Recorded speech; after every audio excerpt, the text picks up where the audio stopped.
আর এক হৃদয়ের রক্তক্ষরণের গল্প।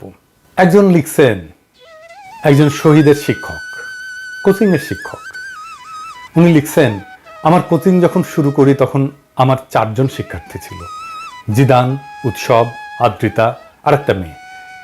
ওরা তখন এসএসসি পরীক্ষা দিবে। আস্তে আস্তে জিদান উৎসবের সাথে ভাইয়ের মতো সম্পর্ক হয়ে গেল। একদিন ওদের সাথে চায়ের দোকানে বসে আড্ডা দেওয়ার সময় ব্যাগ ঘাড়ে একটি ছেলে আসলো।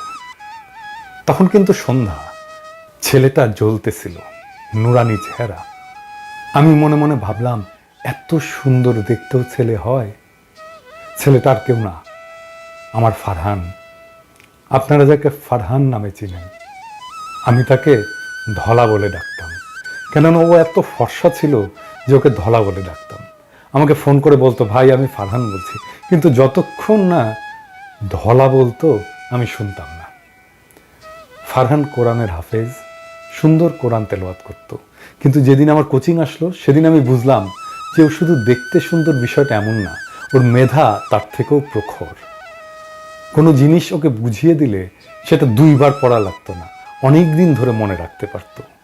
আমার কানে এখনো বাজে, ও আমাকে বলতো, ভাই তুমি যেভাবে জিদানকে বানাইছো আমাকে অমন করে বানায় দাও। ওর অবস্থা এতটাই খারাপ ছিল যে পাশ করতো কিনা সন্দেহ ছিল। আমি ওকে একা একা পড়িয়ে ঠিক করেছি। এমন অনেক সময় হিসে রাত 3টায় আমাকে ফোন করে বলছে, ভাই পড়তে না মন চাচ্ছে না, একটু মোটিভেশন দাও। আমার সাথে যেদিন লাস্ট দেখা সেদিন 2 ভাই হাঁটতে হাঁটতে কত কথা, ভাই ইন্টারে ফাঁকি মারা যাবে না, এই করা যাবে না, কত কথা। কিছু হলেই আমাকে বলতো, ভাই কি করব, এটা করা ঠিক হবে কি?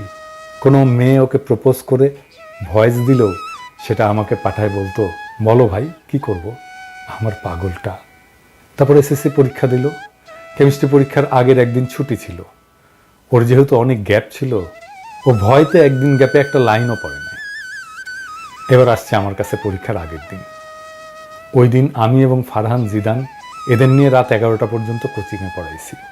এই দেখেন সেদিন রাতের ছবি।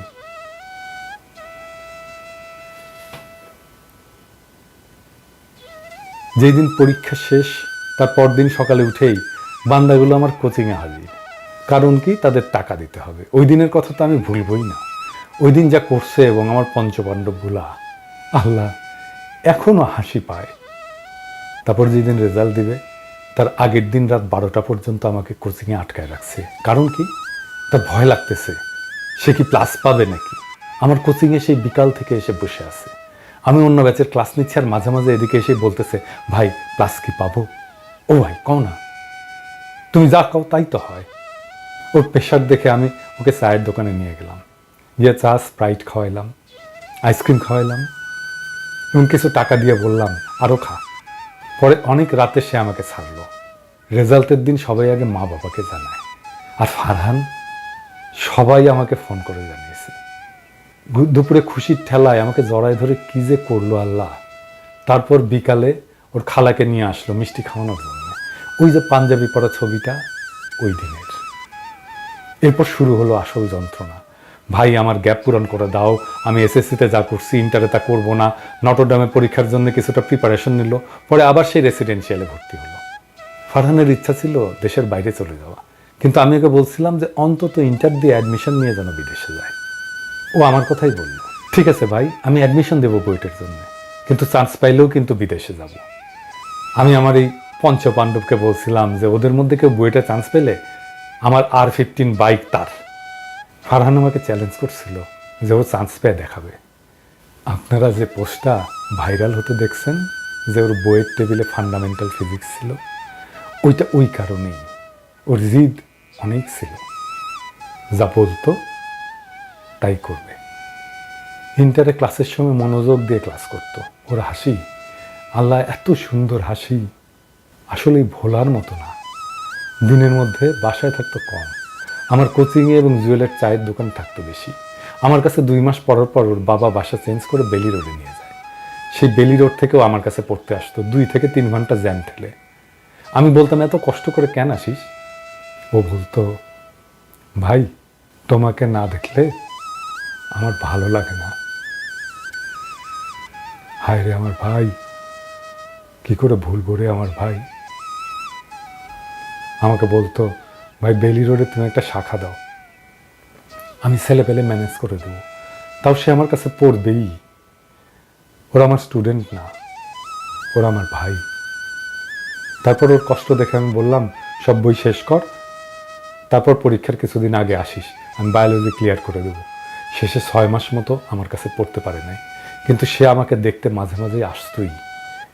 আমি যেই দিন পোস্ট দিলাম যে যারা আন্দোলনে অংশ নেবে তাদের জন্য বায়োলজি সিকার্সের পক্ষ থেকে সব কোর্স ফ্রি, সেখানে ফারহান আমাকে লিখছে, আগস্টে আসছি কিন্তু ভাই, ফিস কিন্তু মাফ। যেদিন মারা গেল সেদিন আমাকে আমার আরেক শিক্ষার্থী ফোন করে বলতেছে, ভাই ফারহান নামের কেউ কি তোমার কাছে পড়তো? ও নাকি মারা গেছে। আমি ঘুমাইছিলাম, আমি লাফ দিয়ে উঠে পড়ছি।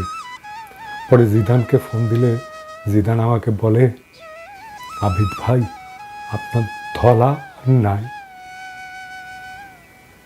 গুলি এসে একটা ফারহানের ঠিক কপালের মধ্যে আর 2টা বুকে লাগে। হাসপাতালে নিলে জানায় যে ও মারা গেছে।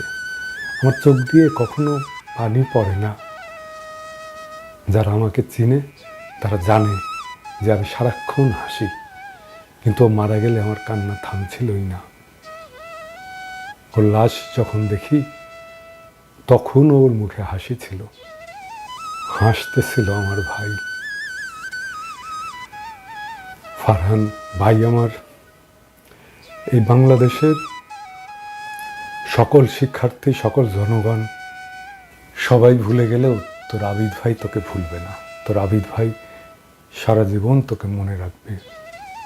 তোর রক্তের বিনিময়ে যে স্বাধীনতা আমরা পেয়েছি সেটি রক্ষার্থে কাজ করবে। ওপারে ভালো থাকিস ভাই, আল্লাহ তোকে জান্নাতুল ফেরদৌস নসিব করুক।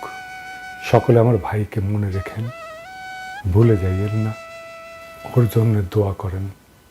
এমন হাজারো তাজা প্রাণের বিনিময়ে আমরা ফ্যাসিবাদকে হটিয়েছি।